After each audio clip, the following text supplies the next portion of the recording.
I invite you to now just prepare to enter into our time of meditation. And today I will be reading the script of a meditation by Ram Dass, a meditation called Just Be.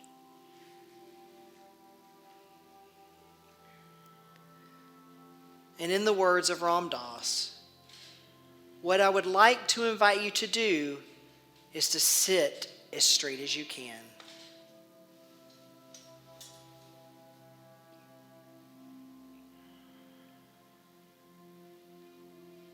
So first, just get here. Just breathe gently and sit with what you're experiencing at this moment.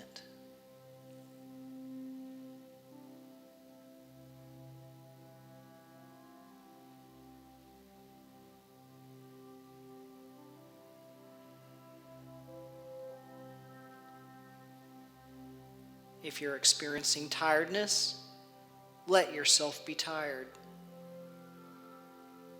If you're feeling hot or cold, if you're feeling the seat under you, the sounds outside, don't push anything away. Just be with what is.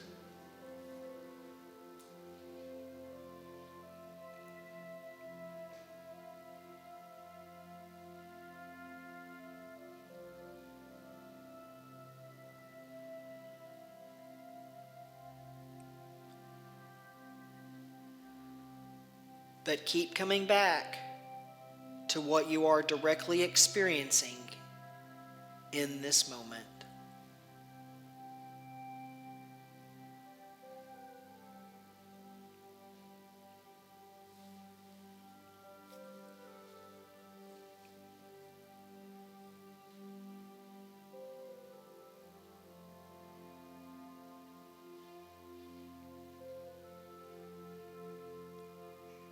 If your mind takes you on a train of thought, when you notice that, just come back. Come back and experience the floor under your feet, or the air on your cheek, or the presence of the person sitting next to you.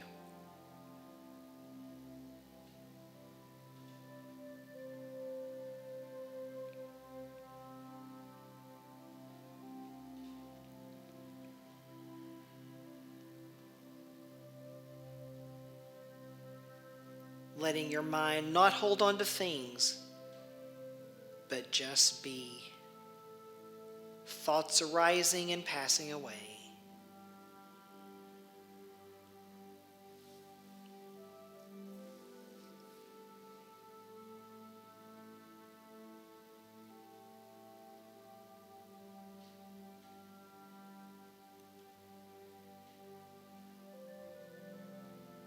Noticing which sensations present themselves to you. The horn, the feeling in your leg, maybe an agitation. Perhaps it's a memory or it's a judgment about yourself or something else. Just notice it and be with it and let it stay or go as it chooses.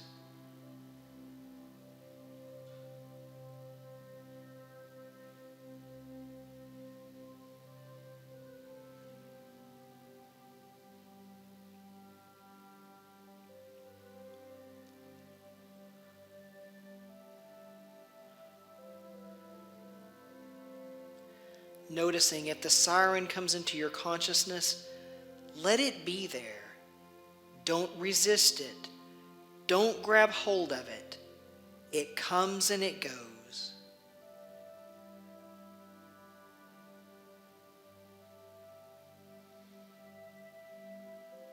Notice that what you were noticing as much as 2 minutes ago is already gone. Thoughts, feelings, sensations, memories, plans, crossing your awareness like clouds cross the heavens. Clinging to nothing, just being at rest with what is.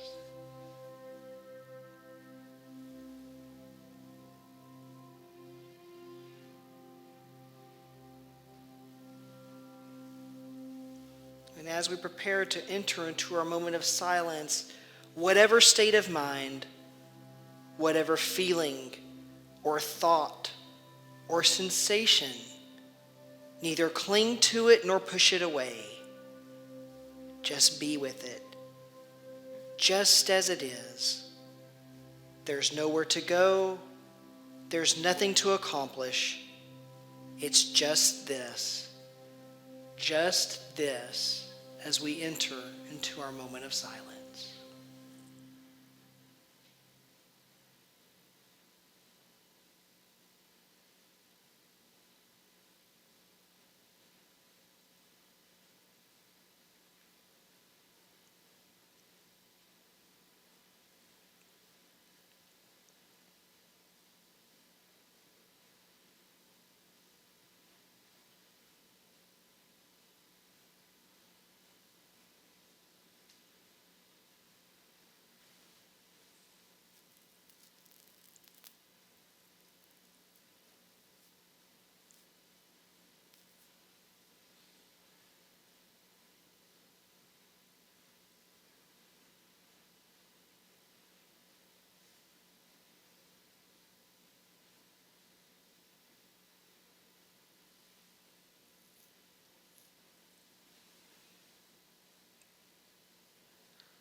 And as you begin to bring your attention back to this present moment, just allow yourself to feel the awareness as a vast ground like the sky.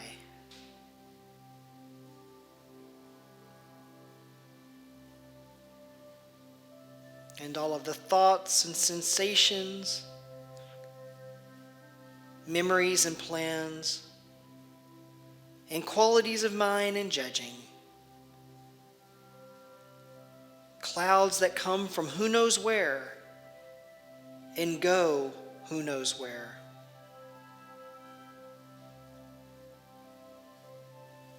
Neither clinging to it nor pushing it away. Just be with it, just as it is. There's nowhere to go. There's nothing to accomplish. It's just this. Just this. Just this present moment.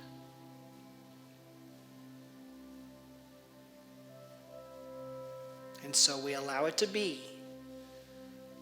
Namaste.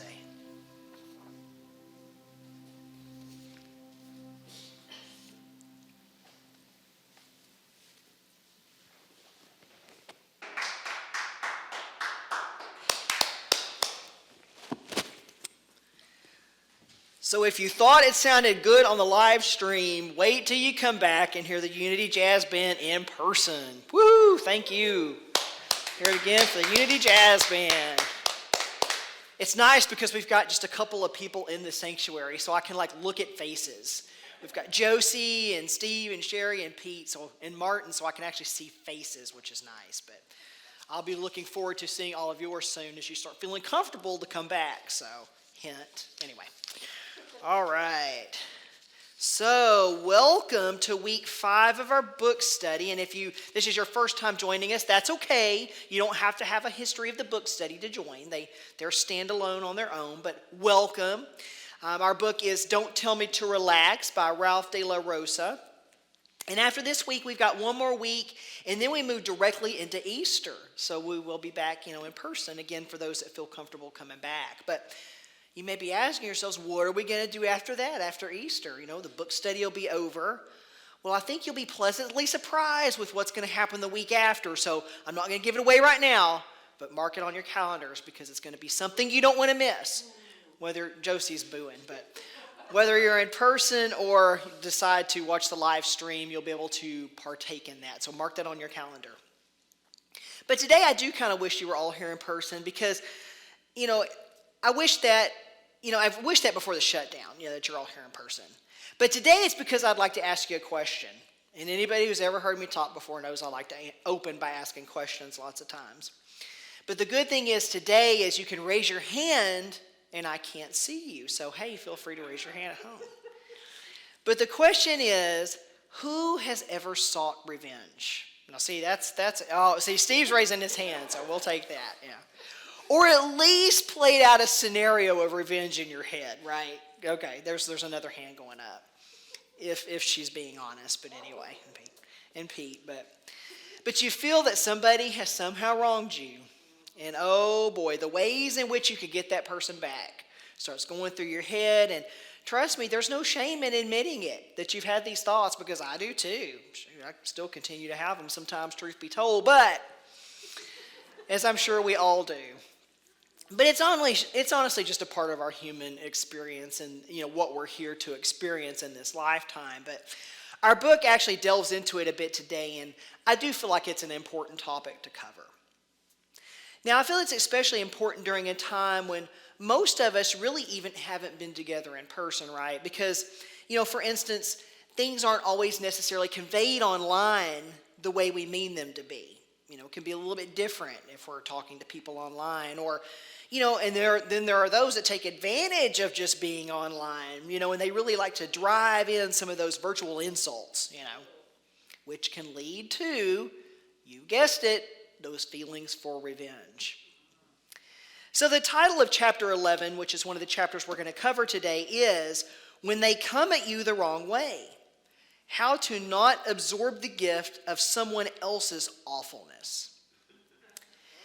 But I'd like to change it to awful behavior. Instead of saying someone's awfulness, let's change it to someone's awful behavior. Because we know that no one is awful. However, behavior can be a whole other story, and I know I'm not giving you some big revelation today. But Mr. de la Rosa, our author, he starts by providing us with a quote from the late poet and Church of England priest, George Herbert. He says, "Living well is the best revenge." And you may be thinking, what? How is that going to get somebody else back? I don't understand, so you better start talking fast, Evan. Well, I want to start with a topic that many of us are likely familiar with, especially if we've been around, spiritual teachings, unity teachings, anything, of that sort for any length of time. And don't start planning revenge on me because I'm asking you to bring it in a little, or rein it in a little bit. But that topic is forgiveness. In fact, that was our daily word today, was forgive. So it kind of just ties in, naturally. But let's think about forgiveness for just a minute. Who are we ultimately hurting when we choose to not forgive? Yeah, we're hurting ourselves, right? So let's bring revenge and feelings of wrongdoing back into that same space together. Let's ask again, who are we ultimately hurting when we choose to seek revenge? Or even maybe not actually seek it, but at least carry around those feelings of wanting to seek revenge. You guessed it, we're hurting ourselves. So our author tells the story of a nun in our book. She decides to leave the safe cocoon of her convent because she's feeling pretty good. She's feeling like she's got this peace thing down, and she wants to leave the convent and go share it with other people. She finds, however, that it's not initially as simple as she imagined it to be. She's out in the marketplace, and she finds that things are a little bit different than what she imagined. She's catcalled. Catcalling a nun, that takes some bravery right there. But she's catcalled. People are bumping into her without apology. She finds that retailers are trying to overcharge her. And she's starting to feel her peace become unraveled just a little bit. And she says, the inner peace I had was beautiful, but it must not have been real. Genuine spaciousness of heart would not shrink so quickly in the face of aggression. True realization is unconditional and unshakable. So she decides to meditate on it a bit. She's going to go off and she meditates on it a little bit. And she decides to go out again and test this thing and see if the peace she feels is real. And she runs into this man in the marketplace who basically verbally abuses her. Yet she decides to hold her ground. They go back and forth for a little while, and he's basically just shooting this venom out of his mouth. But she refuses to become rattled. She finally says to him, this gift of aggression and hatred that you're offering me, I don't want it. It's yours to keep. Now, our author tells us that this story reminds us of how we can walk through the world as what he calls wakeful people. And he says, this allegory gives us an ideal model for how we can walk through this world as wakeful people. It reminds us that we can minimize how much aggression we absorb as we walk through the marketplace. Anger, rather, is just a part of him, referring to the man in the book, and a part that she, the nun, is free to deny entry into. But all of this came down to one crucial skill: discernment. Discerning, aware, cognizant of whose emotions belong to whom. So, but what usually happens when somebody approaches us in an aggressive manner? We sometimes lash back out. Or more importantly, we often just want to get away, right? It's not a situation, when somebody's lashing out at us, it's not a situation that gives us the warm and fuzzies. So we just want to remove ourselves from it, usually as quickly as we possibly can. And obviously our author isn't saying that there aren't times when we shouldn't just simply walk away. There's times when it could be dangerous to do what the nun did. And that's absolutely another thing. And in fact, I do recommend, if you have the book, there's something really good on that on page 180 in regards to this. And if you don't have the book, please ask somebody that does to share that page with you, because it's a really good read. It could be another lesson in and of itself. But there are going to be times when we might not be able to necessarily avoid what another person decides to dish out on a particular day. We live with other people, we interact with other people, we have coworkers, we have friends, maybe even a retail person that we interact with during our day who perhaps woke up on the wrong side of the bed. And what about maybe even those lashings that aren't physical? We pick up all kinds of energies when we're out and about, and we can't really always necessarily avoid those, can we? Whether they feel pleasant or not, we're going to pick them up unless we just continue to keep ourselves closed off and isolated after COVID, which I know I'm not planning on doing. But how do we deal with all of this stuff when it comes our way? How do we deal with, as the chapter states, when they come at you the wrong way? So let's go back to that discernment that I mentioned earlier when I read the passage out of the book. That word again, discernment. Now, discernment, it's mentioned in many places in the Bible. I was looking for different verses to quote today, and it was like, just take your pick. There were so many of them. But one of the verses that stuck out to me was from Philippians, and it's Philippians 1, 9 through 10. And it is my prayer that your love may abound more and more with knowledge and all discernment. Taoist philosopher Lao Cha, if I can say that correctly, said, and I'm going to read it the way that he mentioned it, but you can, you can substitute he pronouns for she or whatever you feel comfortable with. But he said, he who knows others is clever. He who knows him or herself has discernment. So discernment worked out for the nun because she was able to discern that the stuff this man was offloading ultimately had nothing to do with her at all. That was all his. She just happened to be a convenient target at that moment. Now, our author mentions how one woman read the story about the nun, and she took a message and stuck it on her desk that said, "Return to sender." So let's think about that for a second. What would you do if, say, you walk out one day on your porch and there's a big package there waiting for you? And you open it up and you discover it's a package of somebody's garbage. And I'm not talking like, neat little things you can dig through. I'm talking gross stuff, like rotten fruit and vegetables and all that nasty stuff. But what would you do with the garbage? Pete might bring it in. But most of us, what would we do? Would we pull it out and display it somewhere nicely in our office or our room? No. We would either take that mess and we'd return it to the sender, or we would throw it away. Now, there is one thing I want to change here about that, though. I don't want to throw it back to the sender. Because often people give us their stuff because they're in pain at the moment, right? We don't want to send their pain right back to them. We don't want to keep it either, but we can deflect it off of ourselves and deflect it off of them and send it somewhere where it can be destroyed. That's the way I like to think about it, and I'll talk about that in just a minute. But what do we do to do that? So our author mentions visualizing a force field around ourselves, a shield of sorts. And I say that we can also envision or visualize a force field around that other person too. We can even take it a step further and we can just visualize sending that stuff up into the sun where it's just destroyed. That way we're not keeping it, we're not sending it back to them or someone else, we're just letting it be destroyed. We're here to help each other and to show love, right?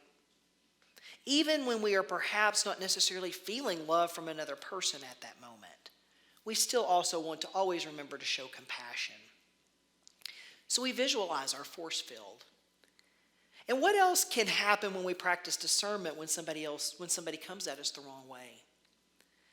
How many times have you had somebody come at you the wrong way only to replay it over and over in your head as the day goes on? You'll imagine these various scenarios where you should have said, you'll be like, oh, I should have said this or that. That would have really given them a what for. Or maybe I should have reacted this way or that way. I've done that more times than I can count, to be honest. Yet the person that came at me the wrong way has probably already moved on and is laying in a hammock relaxing somewhere reading a book. They haven't even given it another thought. Yet here I am spending all of my time and energy still living back in that situation that's done and over with. It's already in the past. All of this time and energy is just being pulled out of me, and for what? When we do that, though, we begin to make it personal, don't we? We're feeling anger or hurt by what this person said, and in that, we've actually started taking it very personally. What we can begin to know is that we, all of us, can lash out when we're in pain, when we're feeling pain in a moment. Maybe we want others to feel as badly as we feel. Maybe we're irritated about, oh, how could that person be happy and smiling when I'm feeling so terrible today? Whatever it is. We lash out because we're feeling pain in that moment. Our author says anger is a secondary emotion. It's always a response to pain, just as with compassion. So it might not always be so easy to do at the moment, to stop when somebody's lashing out and to think, oh my gosh, how much pain this person must be feeling. This is when it's time to practice that pause that we've mentioned in earlier chapters in our book. That pause for discernment. That pause to realize that each of our emotions is our own. And that in that ownership, we also have the choice to choose how we react from moment to moment. One thing that I can tell you that's personally helped me to think about, I think about that person as a child. When somebody has just made me feel these feelings of anger, I stop and I think about that person as a child. And I think it helps me because it starts to help me to see that person in a more vulnerable state. And in that, it allows me to begin to diffuse my feelings of anger that I may be feeling due to their lashing out. It helps me to then start to think about the fact that they're likely just feeling pain in that moment. And on speaking of how we react, our author also delves into the next chapter on navigating difficult conversations. Now, I'm not going to cover everything in this chapter today, but there are definitely a couple of things that I really wanted to address here. And I highly recommend you read this chapter if you haven't, because it's got some really good stuff. But difficult conversations, wow. These types of conversations are probably one of the things most of us would rather avoid. Probably just as much as we want to avoid COVID, right? But they're called difficult conversations for a reason. They're not easy to have. So if you're like me, most of us will do everything in our power to avoid having them altogether. But what happens when we decide to avoid them altogether? It's usually nothing good. It can bring about resentment. Just all kinds of things that ultimately probably end up worse than if we just had the conversation itself. So today I want to talk just a little bit about difficult conversations and how we can navigate those successfully. And let's think about what he refers to as difficult conversations as those conversations that can help us stay in our power, to find our power even, and to stay in that power. Whether it's saying no, as we talked about in previous chapters, whether it's asking the boss for a raise, telling someone that you just can't take on that additional volunteer assignment because you're busy, or that you just don't want to fly out for Christmas, whatever the case may be. Now, our author starts by mentioning two things here. He mentions two words. He mentions nice and he mentions kind. He mentions nice as what we use to cover our deep-seated fear that we're unlikable, or that there's something wrong with us. We all want to be likable, right? But we sometimes don't want to delve into conversations that we feel might upset or anger another person. But this usually doesn't resolve the issue, does it? If we don't have those conversations, we're not resolving the issue. And that conversation is still likely going to need to be had at some point. So I want to read what he talks about when he mentions the word kind.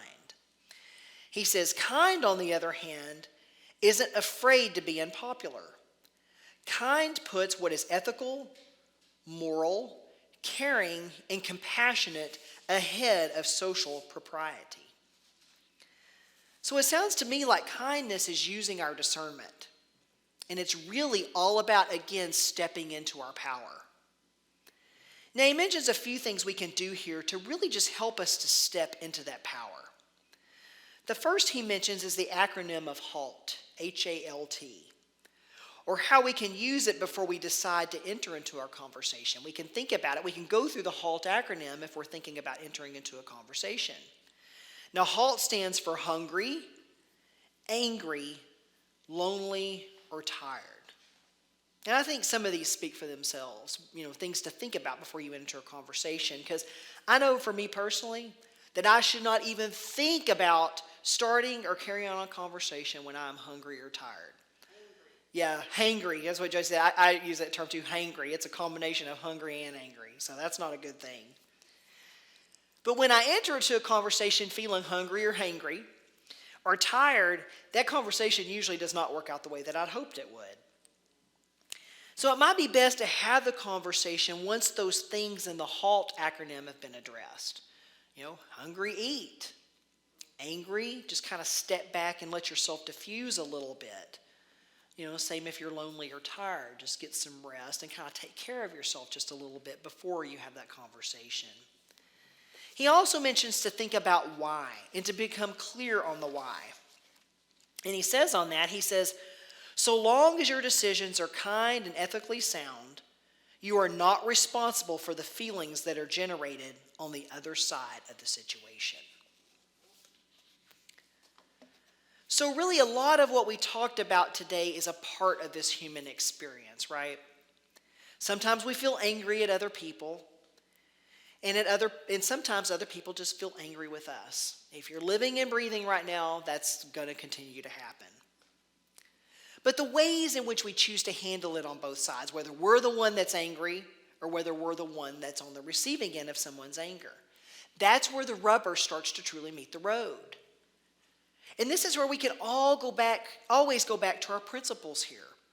Our unity principles, our spiritual principles, the main one of those being love. Love is mentioned in just about every type of spiritual teaching that you can imagine. And there's a reason for that. Does it mean that things are always going to go exactly the way we envisioned? No. Does it mean that we're going to be best friends with every single person we meet? No. Does it mean that everyone is always going to like us and that another person is never going to feel anger with us, or that we're never going to feel anger with another person? No. But it does mean that we can still know that we're living the best life that we can.